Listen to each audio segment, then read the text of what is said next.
মাটির নিচে খুটখুটে অন্ধকার, অথচ সেখানে চলছে $70 মিলিয়ন চুরির মহাযজ্ঞ। 2005 সালে ব্রাজিলের ফর্তালেজায় একদল চোর ব্যাংক অব ব্রাজিলের পাশে একটি কৃত্রিম ঘাস বিক্রির দোকান খোলে।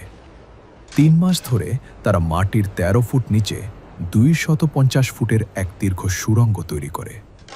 সেখানে ছিল শীতাতপ নিয়ন্ত্রণ ব্যবস্থা আর বৈদ্যুতিক আলো। টনের পর টন মাটি তারা ট্রাকে করে সরিয়ে নেয় সবার চোখের সামনেই।